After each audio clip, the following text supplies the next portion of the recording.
En el Hotel La Fonda de Benalmádena quisimos encontrarnos con Nesh Bosch para hablar del agua como metáfora de la vida.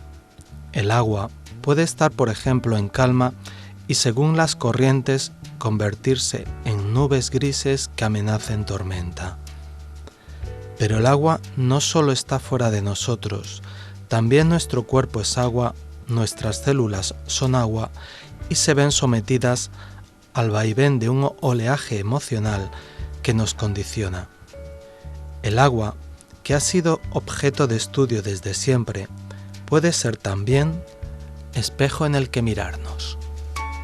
Una cita con el amor se ha venido al Hotel La Fonda de Benalmádena a tener un encuentro a mitad de camino, porque hemos hecho venir a Nesh Bosch, muy buenas tardes, Nesh, buenas tardes, de Granada, y se nos ocurrió que este podía ser un buen sitio con vistas al mar, en este hermoso patio en el que permanentemente esta fuente pues hace dibujos con el agua, porque el agua es muy importante incluso en nuestra vida, incluso más de lo que nos imaginamos, ¿no, Nesh? Sí, la verdad que sí.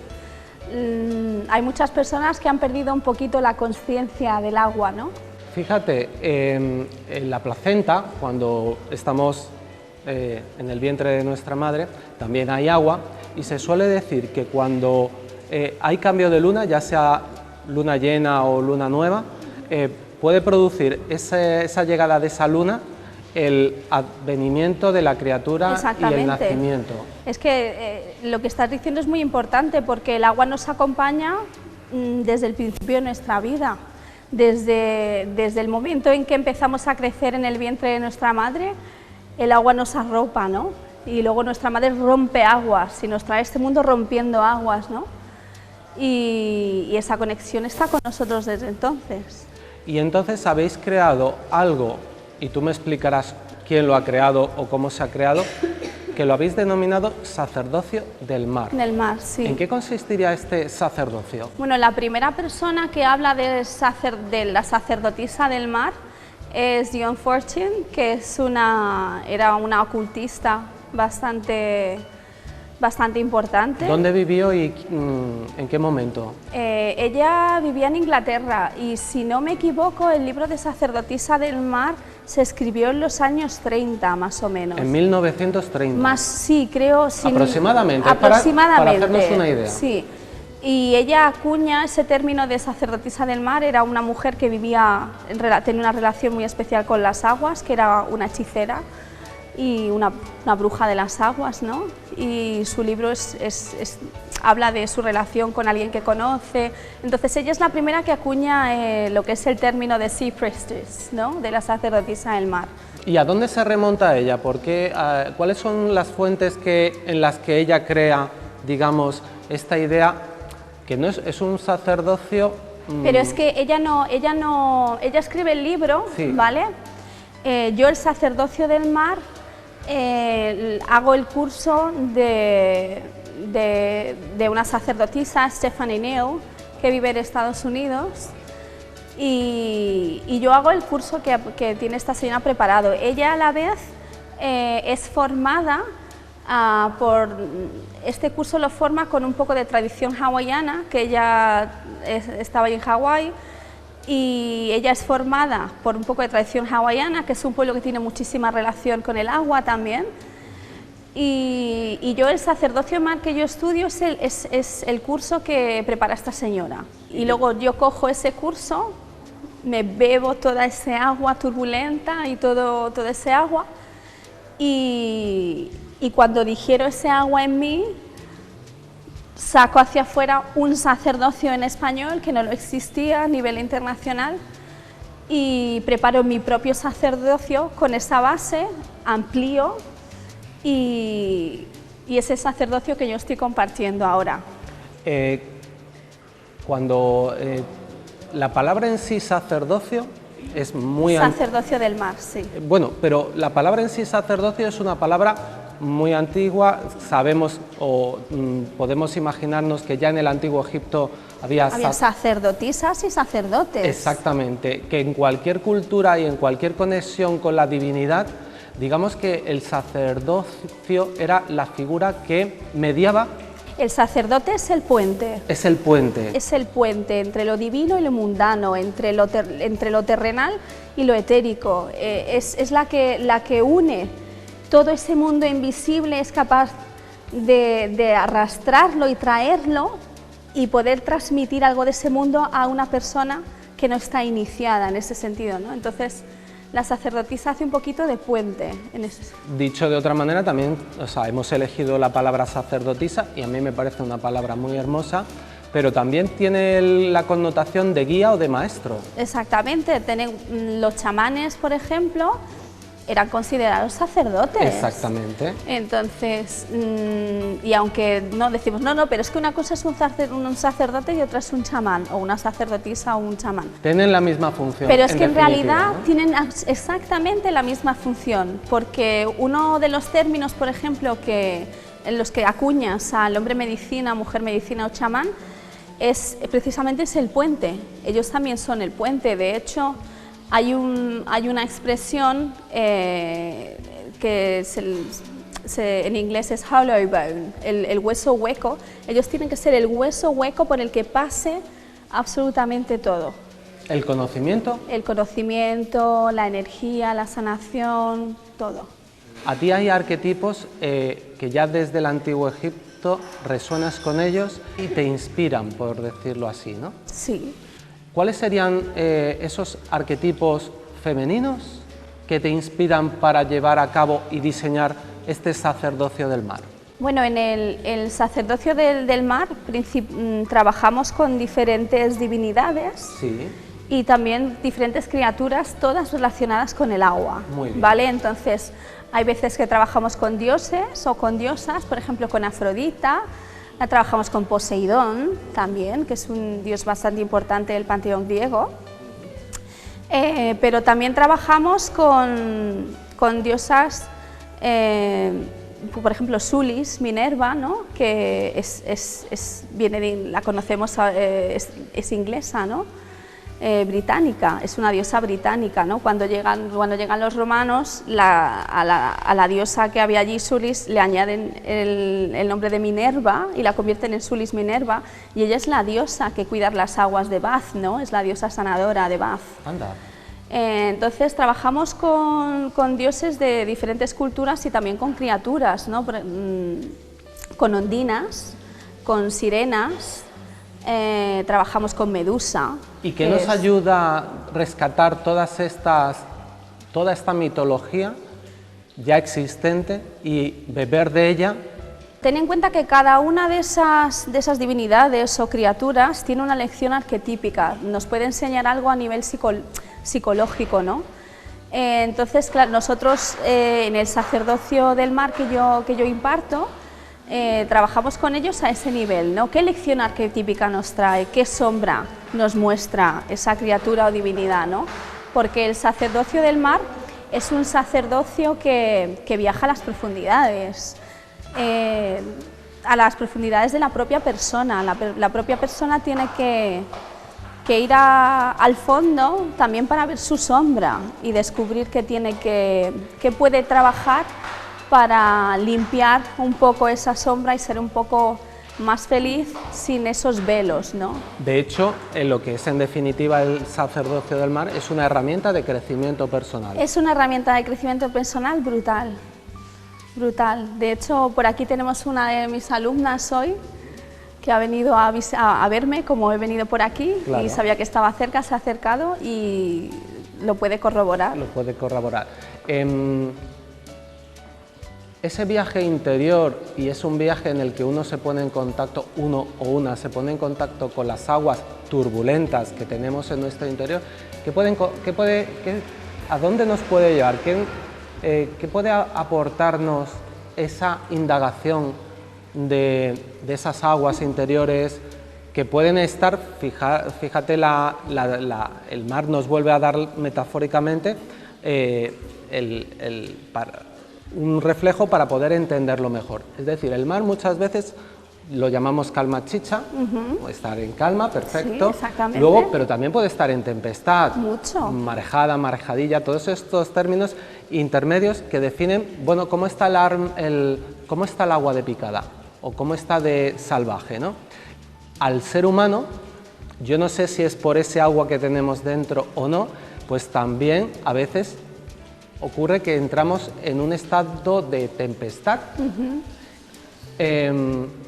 Tu sacerdocio, el sacerdocio que tú has intentado diseñar, ¿cómo nos guía cuando hay tempestad? El sacerdocio, como te digo, a través del sacerdocio del mar, a través de cada lección, utilizando estos arquetipos, lo que intenta es que la persona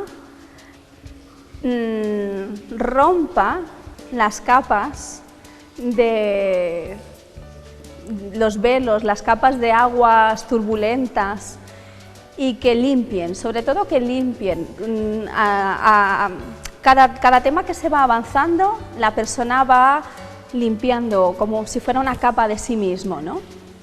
¿Y qué tipo de capas podemos tener?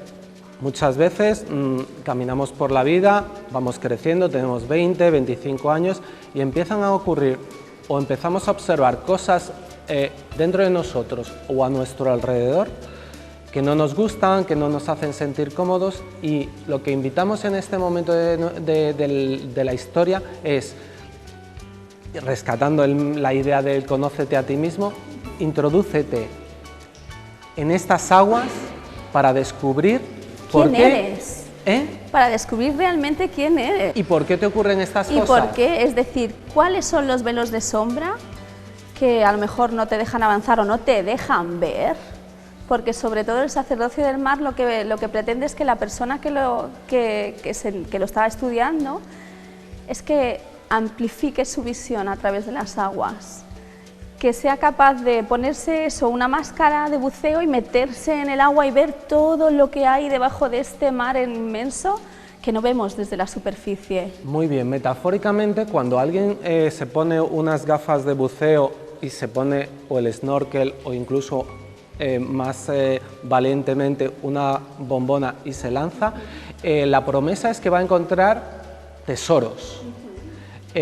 No es fácil porque incluso el bautismo del mar en el submarinismo supone superar un miedo que es a nadar, a bucear incluso con el oxígeno de la bombona, pero evidentemente implica un reto. Yo aprendí de pequeñita. ¿Lo aprendiste? Mi padre era buceador de combate en la Marina. Anda.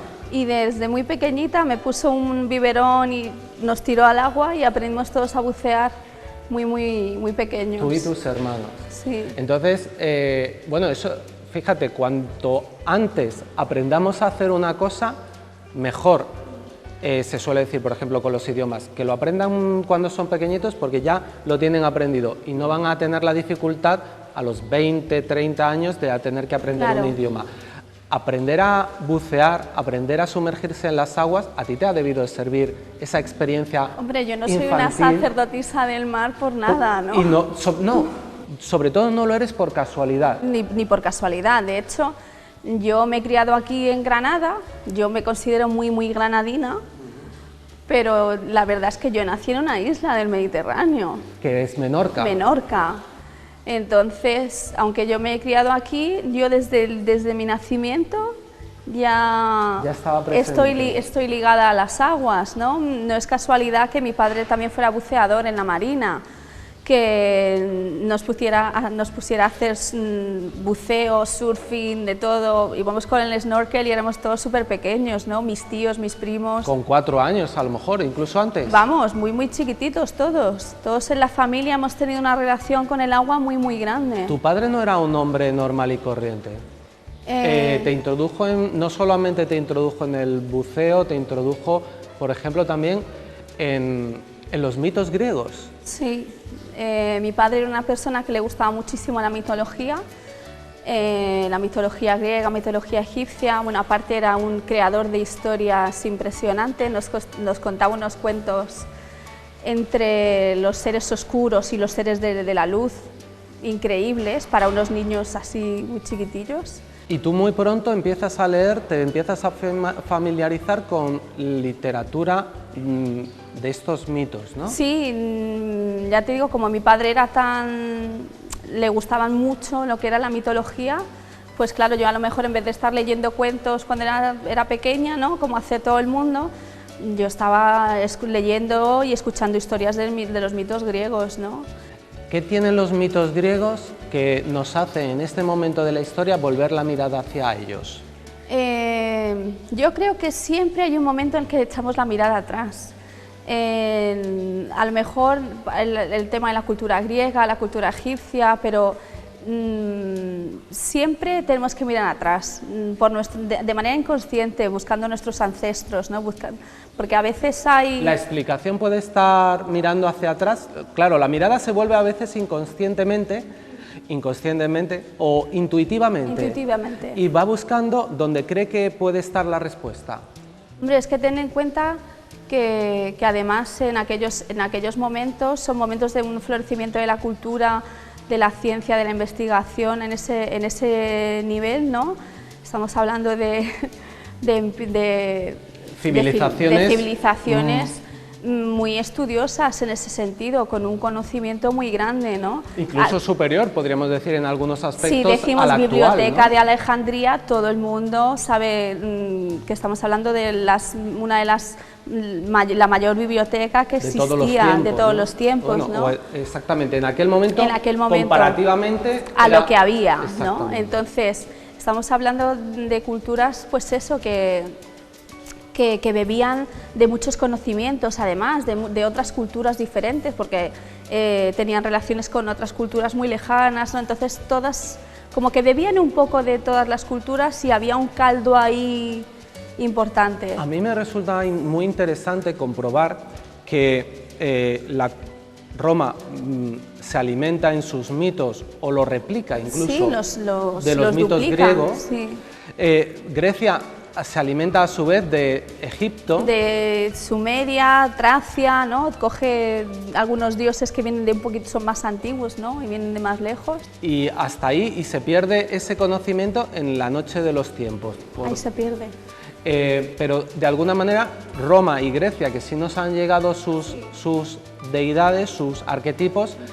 Porque tenemos los escritos, tenemos papiros, tenemos documentos, ¿no? Es la suerte que tenemos, ¿no? Que eso se rescató, ¿no? O que más o menos ha sido cuidado. Y podemos pensar que como ellos los fueron adaptando, a través de ello podemos llegar a esa noche de los tiempos en la que, bueno, pues ahí está el conocimiento, incluso que la Iglesia Católica nos hemos dado cuenta que coge algunas, por ejemplo, la propia Virgen María, se podría decir que tiene una influencia incluso en cultos precristianos. Si tú preguntas, y de hecho muchas veces se ve en la comparación, ¿no? Te ponen una foto de la Virgen María con el niño y te ponen otra foto de la diosa Isis amamantando a su hijo y dices... Es lo mismo, es el mismo es que es Isis. Es el mismo arquetipo. Es el mismo arquetipo, sí. Una madre, pues eso, amorosa con su hijo, que lo que está representando también es la fecundidad, ¿verdad? La maternidad. La maternidad, sí. Isis es un alma mater, es una diosa creadora en este sentido, y es una madre, una gran madre, ¿no? Sanadora. Isis tiene muchos epítetos, ¿no? Es la diosa de los 1000 nombres, ¿no? Te puedes imaginar el montón de epítetos que se le atribuyen, ¿no? Lo que ocurre es que la religión católica, que es la que nos ha amamantado a la mayoría de los que vivimos a día de hoy en España, pues presenta una idea de la Virgen María en donde muchas mujeres han reflejado una imagen quizá que no le ha beneficiado del todo a la mujer, porque es una imagen de mujer sumisa. Es una imagen de una mujer castrada en este sentido, castrada un poco su feminidad, su personalidad, sometida. Fíjate que en la Biblia apenas aparece un papel femenino, o sea, los papeles femeninos suelen estar, digamos, ensombrecidos. En la Biblia, por ejemplo, cuando se habla de la primera mujer, ¿no? Nos habla de Eva, se olvida realmente de la primera mujer, que fue Lilith, ¿no? Entonces... ¿Y Lilith cómo era?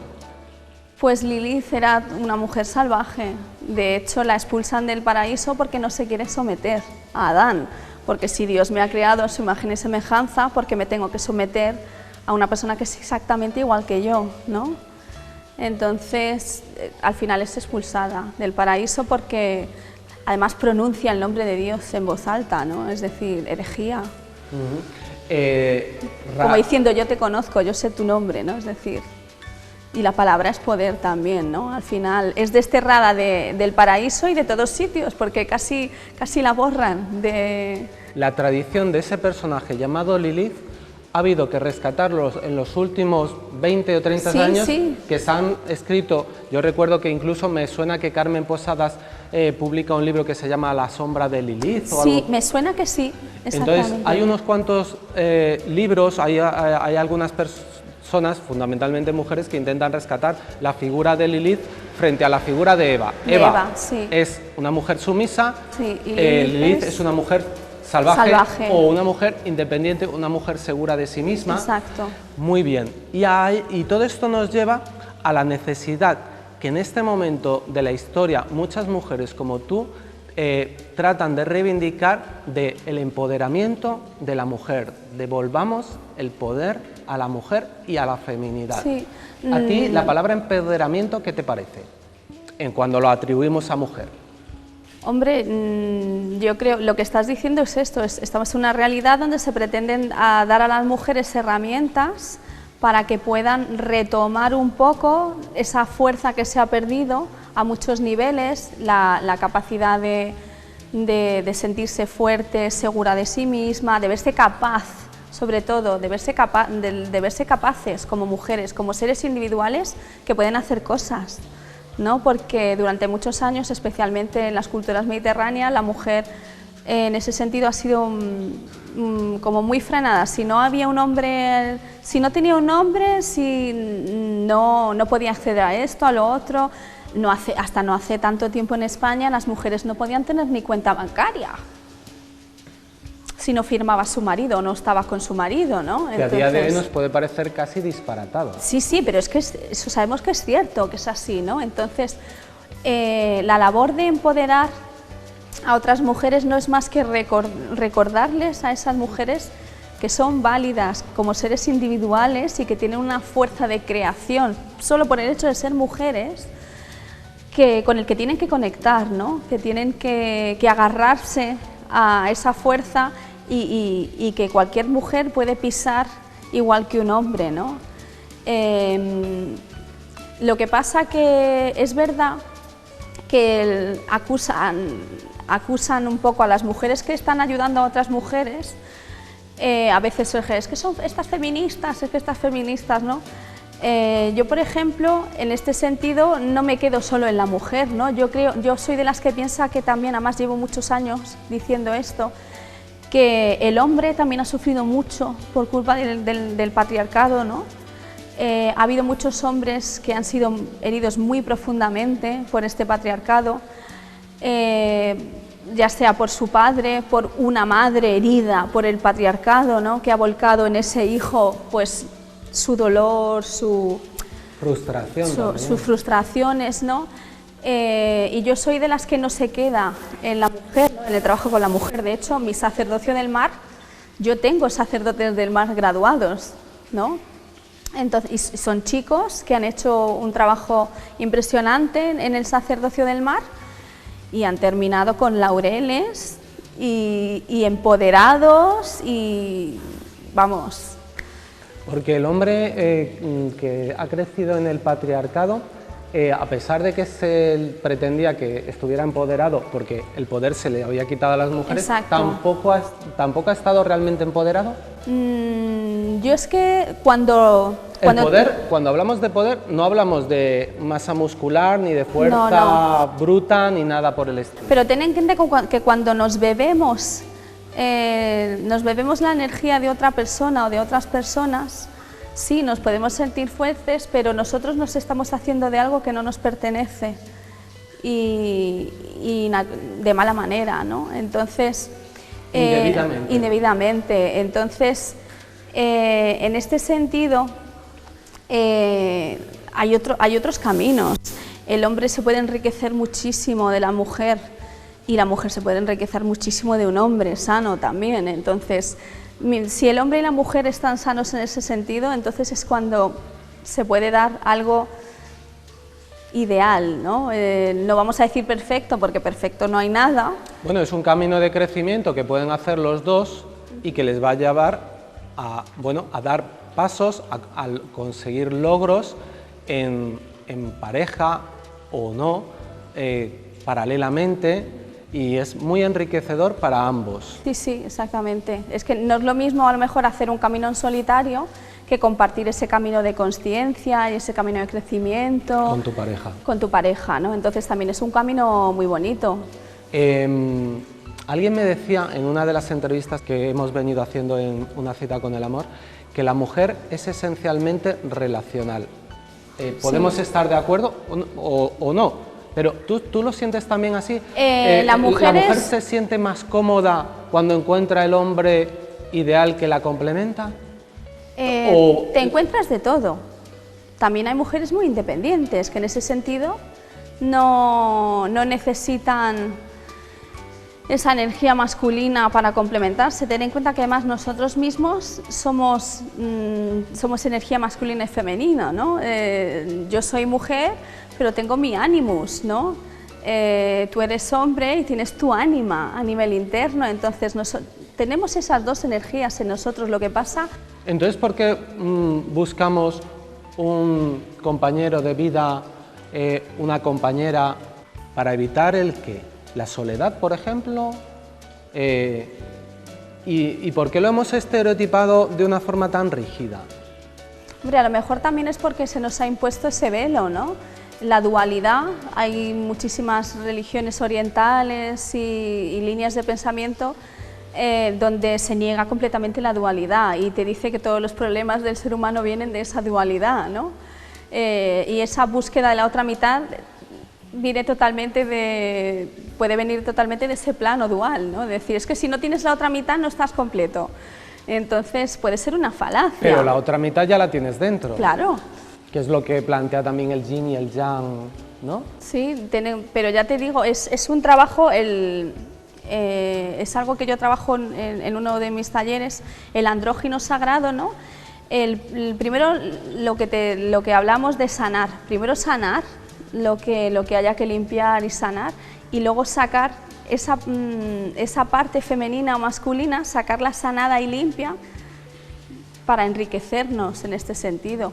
Muy bien, vamos a ver, soy un hombre, ando con 7000 velos que me impiden ver la realidad, quiero o intuyo que detrás de esos velos que me están cegando hay un yo más sano, más bello, más hermoso, no físicamente, sino más como tú. Más yo. Algo más tú. Perfecto, más yo ya soy perfecto igual que cualquier otro hombre o mujer. Entonces voy a ir quitándome lo que me ha limitado. ¿Cómo voy descubriendo?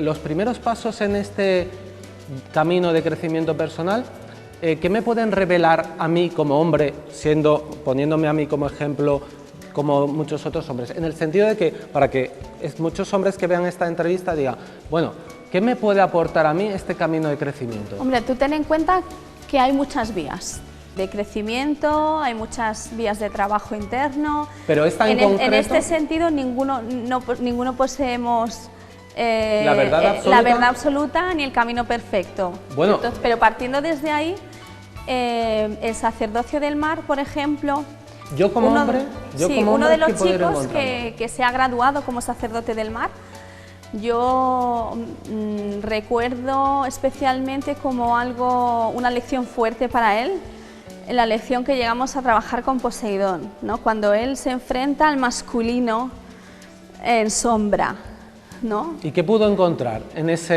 con ese juego del arquetipo que implica Poseidón? es que no puedo hablar lo que fue su lección en sí, por eso pero sí que el como hombre enfrentarte y encontrarte en el espejo con una energía masculina en sombra como Poseidón en este sentido, descubriendo su lado negativo, de destrucción, de egoísmo, es como un paseo por una sala de los espejos. Perfecto. ¿Vale? Y cuando se encontró a Poseidón en este sentido, pudo reconocer cosas en él, en otros hombres que había en su vida, y el enfrentarse a ello es decir, el sacar del inconsciente al consciente de esta manera, porque el sacerdocio del mar es un vehículo enorme, pero es un vehículo precisamente para trabajar este tipo de cosas. Cuando él lleva del inconsciente al consciente y se enfrenta a esta sala de los espejos, ¿no? Lo primero es el reconocimiento, y una vez reconoce que esas cosas que él no sabía de sí mismo, incluso... O no las terminaba de ver, o de él o de otros hombres que tenía alrededor, esto es como un enfrentarse a ello, decir, ¿qué estás viendo? ¿Lo ves ya? Fíjate, estamos en un momento con todas estas herramientas de crecimiento personal que vamos descubriendo. Ocurre con frecuencia y en otras entrevistas lo hemos planteado, ¿no?, que muchas veces nos molesta cosas que vemos en el de enfrente. Espejos. Exactamente, ¿no? Que en realidad si nos molesta en el de enfrente es porque también nosotros lo tenemos. Al acercarse a estos arquetipos, yo puedo sentir que Poseidón es un canalla, por ejemplo. No sé, sin saber realmente qué cualidades tiene Poseidón, pero lo que está haciendo esos sentimientos, que despierte esos sentimientos en mí, no dejan de ser lo que yo estoy negando también de mi naturaleza. En uno mismo, ¿no? Cada arquetipo que escogí, cada criatura y deidad que escogí, la escogí a conciencia precisamente para hacer un trabajo de sombra, ¿no? Para que sacara de ese inconsciente, para que ayudara a la persona a ver esos velos oscuros en los que nos movemos, porque tenemos una sombra y hay que aceptarlo, ¿no? Pero esto es como ¿La sombra sería lo que no nos gusta de nosotros mismos? La sombra está formada por muchas cosas, ¿no? La sombra se alimenta de miedos, la sombra se alimenta de la sombra de las personas con las que crecemos, ¿no? De los miedos de las otras personas. De lo que crecimos también, claro. De los que ya están y de los que se fueron. Claro, es decir, la sombra se alimenta de muchos factores, de lo que nos rodea, ¿no? Un padre o una madre, un abuelo, una abuela, un tío, una tía que nos han educado, nos han acompañado en la infancia. Nos han puesto sus velos, nos enseñan a ver desde sus filtros. Entonces, el trabajo en el sacerdocio del mar es quitar velos, quitar filtros, para encontrar nuestra visión personal, que es muy importante, y sobre todo eso, limpiar, romper. Cuando uno llega a tener una mirada limpia en la que ha apartado todos los velos que le cegaban la vista, porque fíjate, he utilizado la palabra cegar y es que en realidad es cegar, porque esos velos no nos permiten ver las cosas en su esencia. Pero ten en cuenta que nosotros, nuestra visión personal en realidad no es nuestra visión personal está formada por muchos factores, ¿no? Por la visión que tenían nuestros padres, por la visión que tenían sus padres en este sentido. Aunque cambiemos a nivel generacional, aunque estemos en una generación diferente, arrastramos muchísimo de nuestros ancestros, también por el momento histórico que estamos viviendo, por la sociedad en la que estamos viviendo. Entonces nuestra visión puede estar totalmente manipulada en ese sentido y que en realidad haya muy poco de nuestra visión personal mirando a través de ese catalejo. Y con el sacerdocio del mar yo lo que intento es que las personas se deshagan precisamente de todo eso. Es que es muy interesante porque cuando uno cree a cierta edad, porque eso ya nos ocurre a cierta edad, y descubre en un momento determinado de su vida que lo que creía acerca de un montón de cosas no eran reales, le estaban condicionando, le estaban incluso envenenando. Aguas envenenadas, eso es una parte del sacerdocio del mar. Descubrir... Trabajar las aguas envenenadas. Entonces, cuando uno se libera haciendo un trabajo que, bueno, no es fácil porque detectar o descubrir o entender todo eso, bueno, pues a veces yo creo que es un trabajo para... Es un trabajo muy duro, muy gente, profundo. Para gente muy valiente que ya están en un camino dispuestos a todo con el fin de encontrar lo que son en definitiva. El sacerdocio del mar no es un sacerdocio pagano ni es un sacerdocio así de estos que se pueden encontrar ahora mismo, que es para todos los públicos, ¿no? El sacerdocio del mar es un entrenamiento. Sí, también es mágico porque aprendemos a trabajar con la magia del elemento agua, aprendemos a invocar a las aguas, aprendemos a hacer oráculos con elementos relacionados con el agua para leer los oráculos, aprendemos a hacer nuestro altar de agua.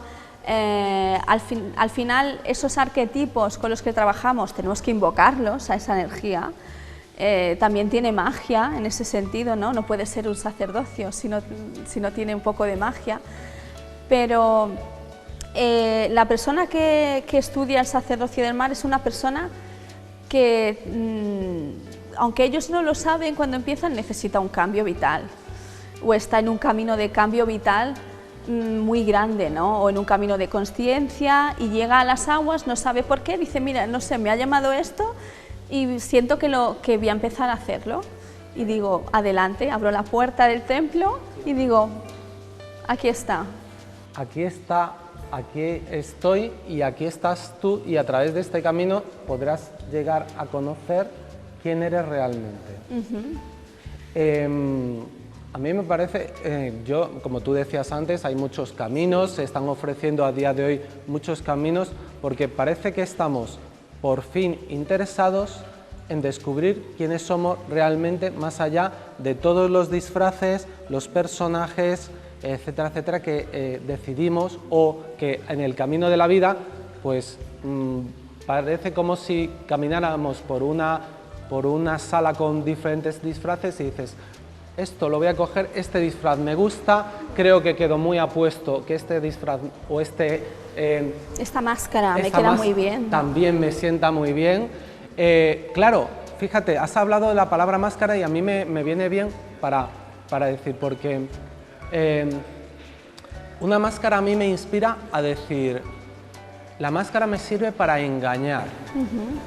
Al final el engañado voy a ser yo. Somos nosotros pero los primeros. Pero en el engaño que yo pretendo urdir con esa máscara, trato de conseguir algo de los demás. Luego, evidentemente, el que más lo voy a sentir yo, al que más lo voy a sentir haber utilizado esa máscara, soy yo, porque voy a ser el realmente perjudicado. Pero, ¿cuántas veces a lo largo de la vida, por esos autoengaños en los que caemos, por esos engaños que podemos haber recibido pues, de todas las personas que hemos conocido por la vida, siendo niños somos tan vulnerables que a veces... Somos esponjas para todo. Somos esponjas para todo. Somos esponjas para todo. Entonces, podemos pensar, esto me va a servir de utilidad para mis planes, para conseguir lo que me propongo, pero con el tiempo decir, caray, me ha perjudicado más de lo que me ha beneficiado. Pero es que al final el camino del ego no nos lleva a nada que realmente nos enriquezca en ese sentido. Por eso ahora todo el mundo habla del camino del corazón, ¿no? El camino del corazón. En realidad el camino del corazón es el camino a uno mismo, a ese ser, a esa semilla álmica que es el yo sano. Y cuando vas por el otro camino te alejas de eso, entonces son opuestos completamente. ¿Tú crees que hemos encontrado en nuestras vidas, generacionalmente, socialmente, tantos engaños internos y externos que por fin estamos dispuestos a decir basta ya de engañarme yo y de que me engañen los demás? Tenemos que tener en cuenta que a nivel social y a nivel generacional ahora mismo estamos en momentos eso, de cambios, de romper estructuras, entonces es normal que se rompa el yo, porque es lo primero que se tiene que romper para que de verdad haya un cambio, ¿no? Las personas, como te digo, que llegan al sacerdocio del mar, Se puede llegar tras una crisis personal. se puede llegar tras una crisis. Yo, por ejemplo, me encuentro el sacerdocio del mar después de haberme tenido que enfrentar a un cáncer, ¿no? Y después de haberle dado la vuelta pues a diagnósticos médicos, de salir adelante, de haber muerto, ¿no? Como dicen los chamanes, ¿no? Hay que morir, ¿no? En vida para volver a renacer, El ¿no? cambio es tan drástico que se puede metafóricamente decir que ahí hay una muerte y un renacimiento. Totalmente. Además, es esencial para muchas personas, ¿no? Esa muerte. Sobre todo porque y esa muerte lo que significa es lo que muere, a lo mejor era el personaje que yo venía arrastrando, Pueden morir muchas cosas, ¿no? Es decir, además no morimos solo una vez, hay personas que en una misma vida mueren varias veces, ¿no? Luego también cuenta su capacidad de renacer de esas cenizas, ¿no? Y crecer a partir de cada muerte, ¿no? Entonces a mí me llega en un momento en que acabo de superar un cáncer bastante importante. Y dices que ahí hay una muerte, pero ¿qué características tendría esa muerte? ¿Qué es lo que muere? ¿Qué es lo que muere de esa antigua o vieja Nes para dejar paso a la nueva Nes? Pues mueren muchos miedos, sobre todo muchos miedos. Bien.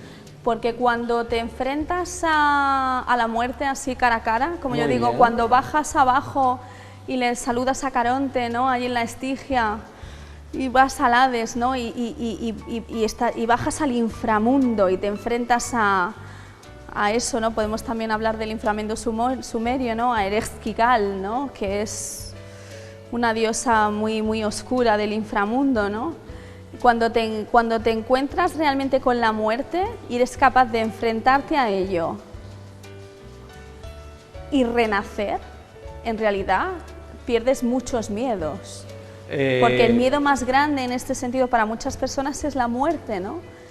Y a mí me tocó enfrentarme a ella y se plantea como una oportunidad. Se plantea totalmente. Suéltalo todo, Nes. A ti a lo mejor Sí, la sí. muerte se te presenta cuando te dicen, chica, tal y como está tu enfermedad avanzada o tal, o tú misma te lo imaginas como diciendo, uff, o cambio o esto se me lleva. No, sobre todo también para mí es un cataclismo en muchos sentidos también porque me tengo que enfrentar al diagnóstico médico en aquel momento. ¿Que no era muy optimista? No era muy optimista, es decir, es un tumor, es un linfoma no operable, muy grande, un linfoma mediastínico de células gigantes. Así se describe Sí, en el diagnóstico. Sí, linfoma mediastínico de células gigantes. Que ya por el nombre ya asusta, ya solamente el nombre. Entonces, no es operable, vamos a ponerte quimioterapia. Yo llevo en el mundo de las terapias holísticas y de esta cultura alternativa muchos años, ¿no? Para mí es un choque muy grande decir, ¿Cómo ¿cómo me me voy llega? a poner quimioterapia? Claro. Al final cedo un poco por los miedos familiares, etcétera, hasta que llega el momento que digo, no, es decir, no me quedo con el miedo de los médicos, no me quedo con el miedo de la familia, yo voy a salir adelante, de decir, esto lo liquido yo antes del verano. Y firmar para no darme más quimioterapia y decir, voy a tener fe en mí. Y también en mi capacidad de manejar lo invisible, ¿no? Y salir adelante con mucha fe y también con mucho amor de amigos, ¿no? y gente conocida. Y tuyo propio, porque también aprendes el poder que tiene el amor hacia ti misma. Sí, sí, sobre todo decir, tengo que vivir, ¿no? Además tenía a mi hijo, era muy chiquitito, mi hijo mayor, y decir, Dios, yo no puedo irme en este momento. Yo sé que hay muchas personas que cuando se enfrentan a esta enfermedad piensan lo mismo, decir, no voy a irme, tal, pero cada persona en este sentido somos un mundo, ¿no? Y las circunstancias de cada uno pues, nos influyen muchísimo, ¿no? Yo tengo súper claro que a nivel de cáncer gana el miedo, casi siempre, gana el miedo. Entonces, en ese sentido es enfrentarme al miedo y decir, yo soy una mujer poderosa, yo tengo mucha fe en mi sacerdotisa, en mi chamana, y en la que soy, en la mujer que soy, y quiero una vida nueva. Yo en este sentido, no de apegarme de manera insana a la vida, sino completamente lo contrario, decir, no, me quedo, pero me quedo para ser feliz y me quedo para ayudar a otras personas, que es mi camino. Y para vivir intensamente la vida, al margen de, bueno, conociendo ya de alguna manera ese mapa que ya te has dibujado a lo largo de muchos años de experiencia y de autoconocimiento, para decir, bien, sé el camino. Si la vida me da una nueva oportunidad, voy realmente a aprovecharla. ¿Y aprovecharla cómo? Pues siendo valiente, no dejando que los miedos atenacen o condicionen mis decisiones vitales, porque yo creo que las enfermedades tienen ese... o sea, son como ese factor psicosomático. Bien. Y esa propuesta de... Ellos en realidad no vienen a ayudarnos, vienen a quitarnos los velos. Las enfermedades son oportunidades de crecimiento. Cada enfermedad te da una lección. Entonces, en una persona que tiene problemas con las piernas o con la movilidad, precisamente le están diciendo, muévete. Es decir, haz lo que sea, muévete, sal de esa inmovilidad, ¿no? Es decir, cada enfermedad es una lección, ¿no? Y qué bonito sería que viéramos socialmente eso así, porque creo que las enfermedades perderían su poder. Pero es que somos muy mediterráneos también, somos la cultura de las plañideras, en este sentido. Sí. Somos muy plañideras en el Mediterráneo, ¿no? ¿Y cómo podremos describir esa cultura de las plañideras? Las plañideras eran aquellas mujeres que ante un dolor, ante un duelo de un familiar cercano, pues incluso era un séquito que lloraba, quizá fingido incluso, eran lágrimas fingidas que acompañaban... Era su papel. Sí, pero papel. ¿Por qué se creó es verdad eso? Es verdad que en la cultura mediterránea es algo que me da, porque he viajado mucho, desde muy jovencita además, me cogía un avión y me iba lejos. Te das cuenta de que es verdad que la cultura mediterránea somos tenemos un apego al dolor muy importante, ¿eh? ¿Y qué nos proporciona el dolor a los mediterráneos? Pues yo creo que nada bueno, que por eso en ese sentido tenemos que romper esa cadena, ¿no? Con esa inercia, ese enganche cultural, ¿no? En negativo, en este sentido, como ¿no? lastre. O lastre, sí. Luego también tenemos muchas cosas buenas, ¿no? Somos personas muy emocionales, dentro de que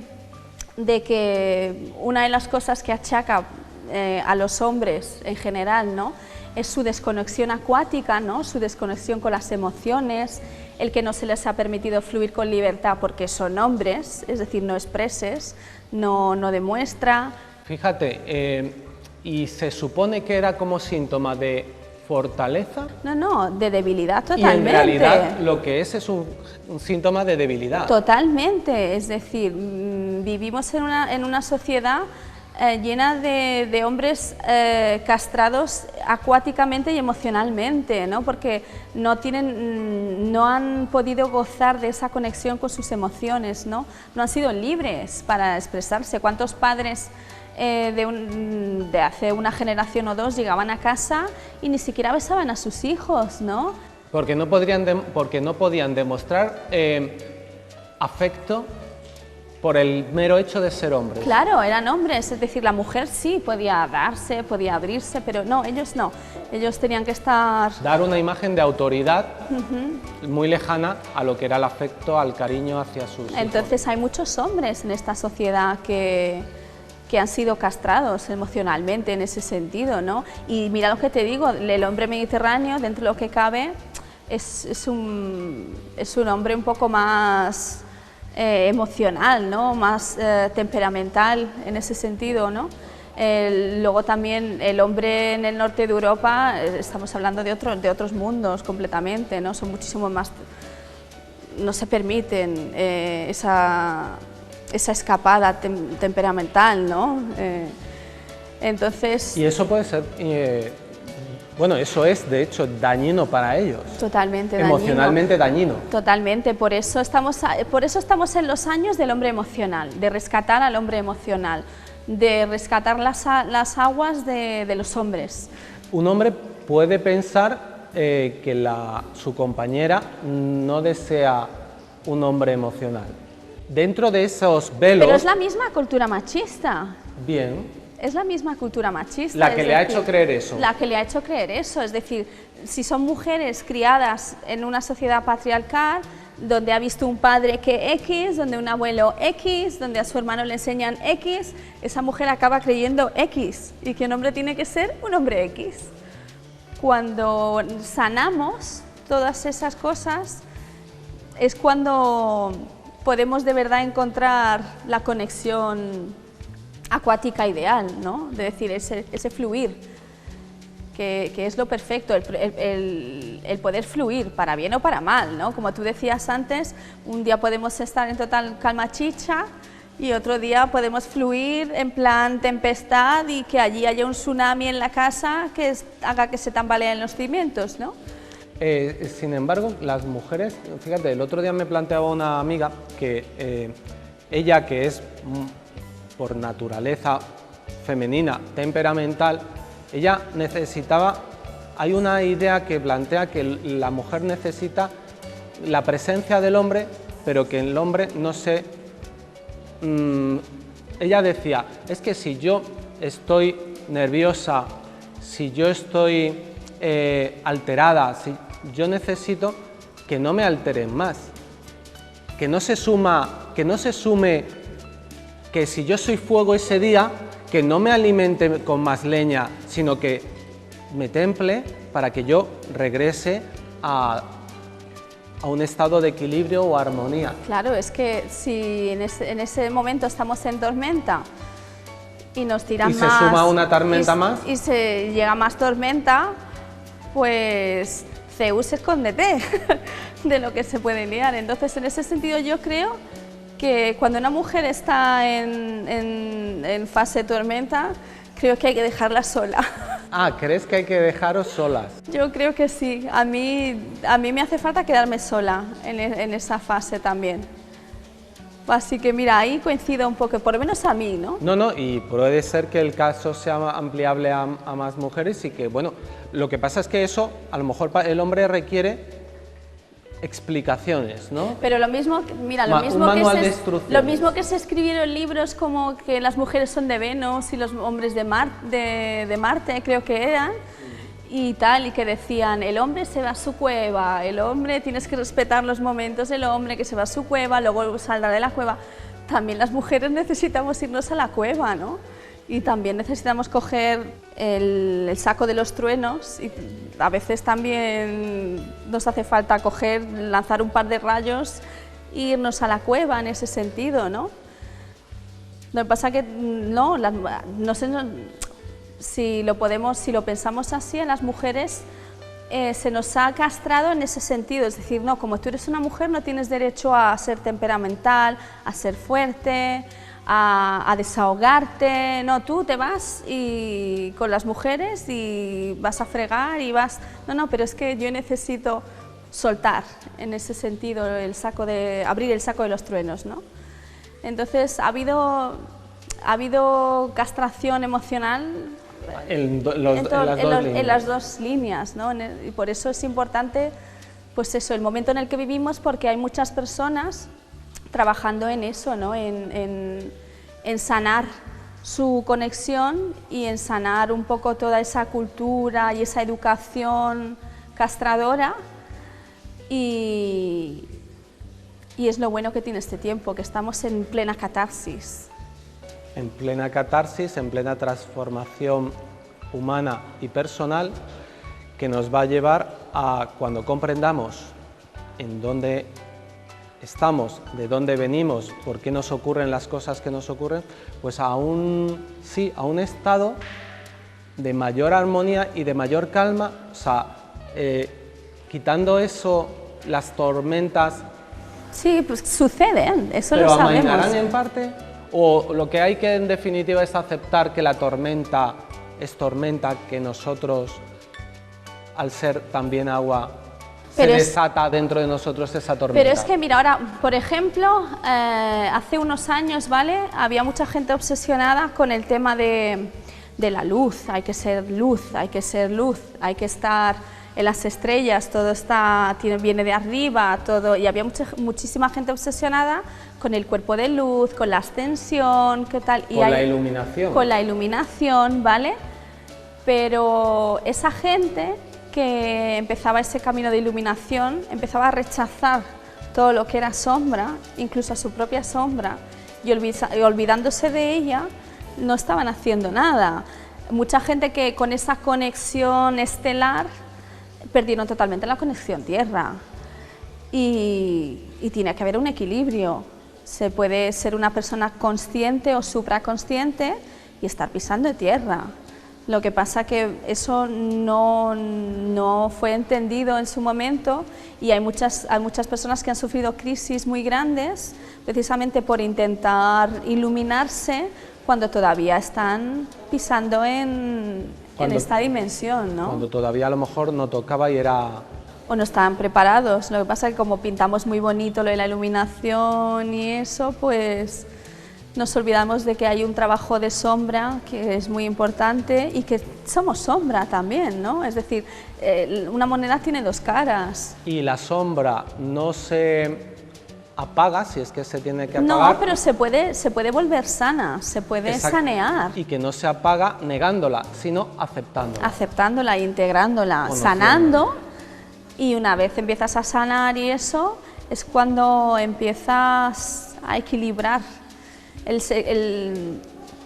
tema es que los extremos no son buenos, y si somos todo luz, nos estamos yendo a un extremo. Entonces tenemos que aprender a integrar que podemos tener muchísimos días maravillosos y que somos unos súper iluminados en este sentido, pero también que hay días que nos levantamos con el pie izquierdo y que pisamos, y ese día hay un terremoto, ¿no? Pues Nes, a mí me apetecía charlar contigo, me apetecía indagar en todas estas cuestiones que tú muestras, enseñas a través de este sacerdocio que has desarrollado. Sí, el sacerdocio del mar. Este sacerdocio del mar que has desarrollado, que como decimos es una herramienta. Es una herramienta. Y nos puede ayudar en definitiva a conocernos mejor, y conociéndonos mejor, yo creo que sin duda, y eso sí es innegable, seremos más felices. Nes, muchísimas gracias por Muchas gracias a ti por invitarme. Y sigamos caminando. Seguimos caminando.